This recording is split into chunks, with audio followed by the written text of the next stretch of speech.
This is All India Radio. In the program Spotlight, now we bring you an interview with Chief Economic Advisor Dr. Krishnamurthy Subramanian on Economic Survey 2020-21. The interviewer is journalist Ruchika Chitravanshi. The Economic Survey 2020-21 was released today, predicting a V-shaped recovery for the next fiscal years and also projecting the economy to grow by 11% in the coming fiscal on the back of massive vaccination exercise and a rebound in consumer demand. Now, like all other surveys, this survey has presented us the state of the economy, the challenges, and the way forward. The survey has talked about India's pandemic response, which has been focused on saving lives and livelihood. And also it has talked about the benefits of the lockdown in containing the spread of the pandemic in the country, which helped us get back to reviving the economy, and also talks about the four-pillar strategy of containment, fiscal, financial, and long-term structural reforms that the government took to get control over the situation.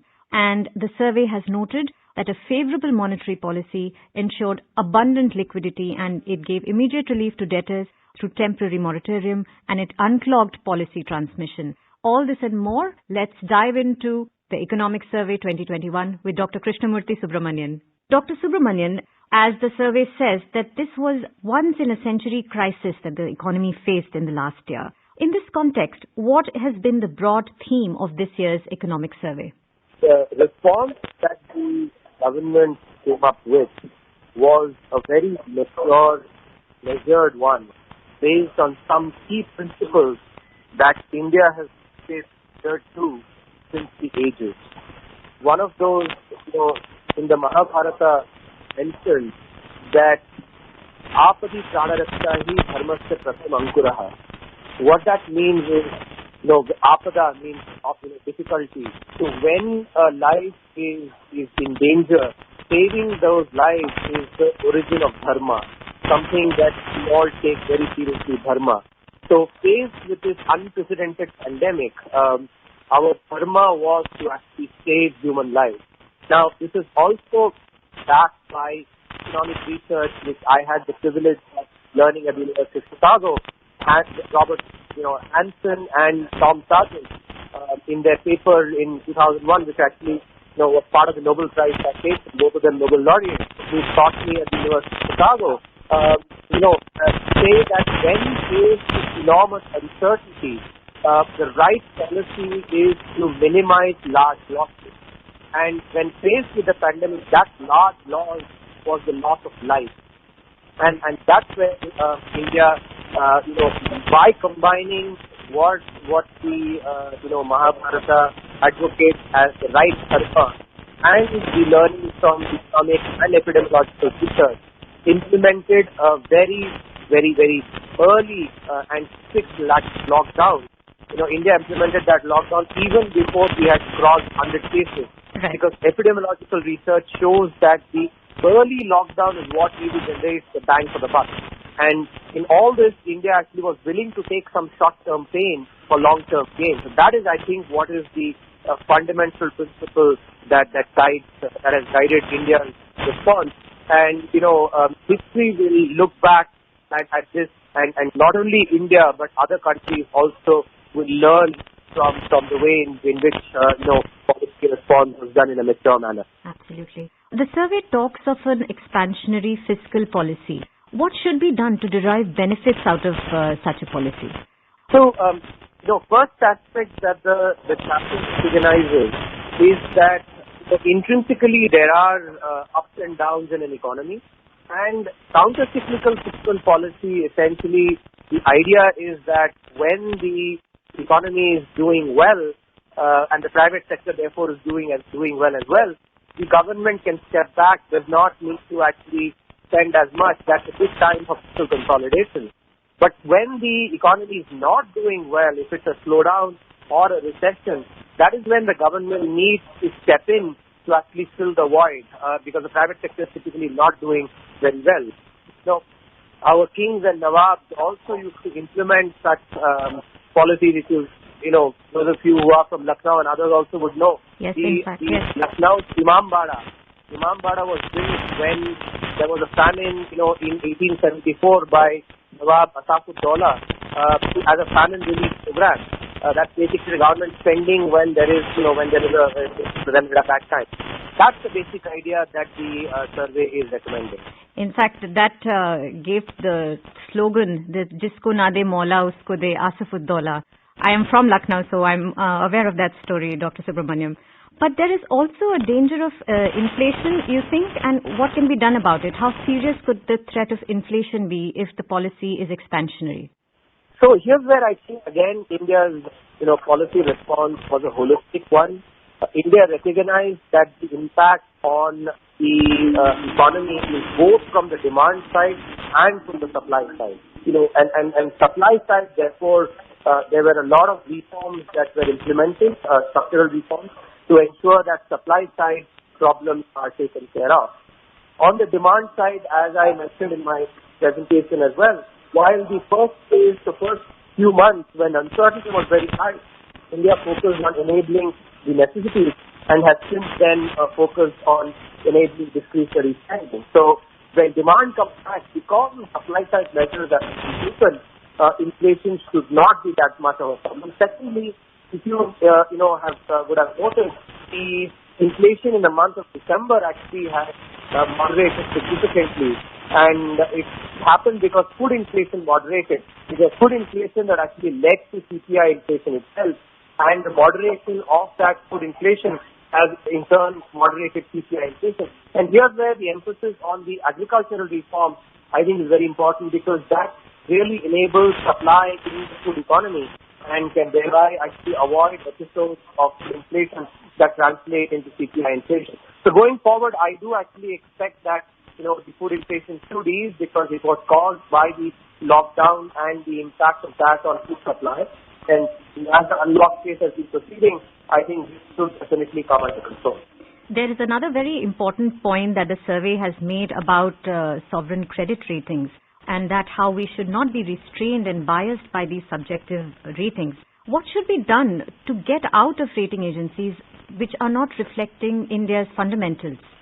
India should focus on what is right, and that is fiscal policy and focus on growth. That's the key point. You've also talked about that how regulatory forbearance is an emergency medicine and not a staple diet. Can you elaborate on what should be the strategy going forward for the banks in terms of the NPAs, etc.? So the key idea here is that if emergency medicine gets converted into a staple diet, then instead of doing good to the system, it actually harms the system, and that is something that has to be avoided. During the global financial crisis, there was regulatory forbearance that was provided, and the lessons that are learned from that episode must be implemented, because there's another forbearance that has been provided now, and therefore we should ensure that timing of the withdrawal of the forbearance is such that the health of the banking sector is enabled.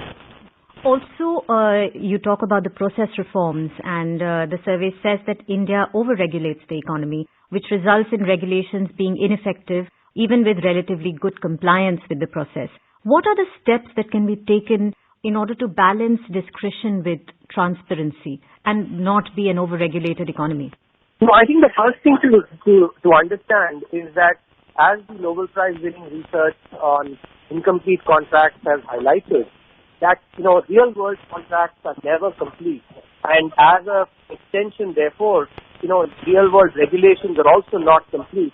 In our effort to try and create a complete piece of regulation, we keep adding more and more features, and thereby make regulation very, very excess to lower to an opaque discretion in particular, and that is something. So the origin is from excessive regulation. This is something that we have to avoid. The other thing that that the survey talks about are the major structural reforms that have been undertaken as part of the Atmanirbhar Bharat package. And we've seen that in several tranches, government has announced the Atmanirbhar package. Does the survey believe that the Atmanirbhar Bharat should encourage high tariffs? The emphasis on the survey is on, a high level of spending at this point in time. Tariffs is something that the, last year's economic survey had covered on the network product, the main idea was that enabling network product industries is something that is important. I think if you look at the Atmanirbhar Bharat initiative, it is about two key aspects. On the tariff front. One is that the tariffs have been imposed primarily on finished goods, not on intermediates or raw materials, which basically makes export uncompetitive. Secondly, it is also important for us to take into account that fair competition is not about allowing an 18-year-old to actually compete with a 5-year-old. I think it is important that fair competition is one where the 5-year-old is allowed to grow to become an 18-year-old, but make it very clear to the 5-year-old that, we're not going to pretend you to be a 5-year-old all the time. The survey, in a very fitting manner, after the country has been through the worst of the pandemic, has said that the healthcare is finally on the center stage. Now, the survey also talks about how states have a big role to play. And we've been talking about how the share of health spend needs to increase as part of the GDP. How do you see this happening? How will the state and the center come together to achieve this goal? So, on healthcare, because health is a state subject, the onus is a lot more on states to enhance their spending. If you look at the collective spending of center plus states, on healthcare, it is about 1% of GDP. And what the survey is saying that it needs to be increased to 2.5% of GDP, so that the out-of-pocket expenses that households have to bear, goes down from about 60% of overall healthcare spending to about 30%. That's one key aspect. Secondly, the emphasis on the Pradhan Mantri Jan Arogya Yojana must be continued, because that has really enabled, access to healthcare for those that did not have access to those.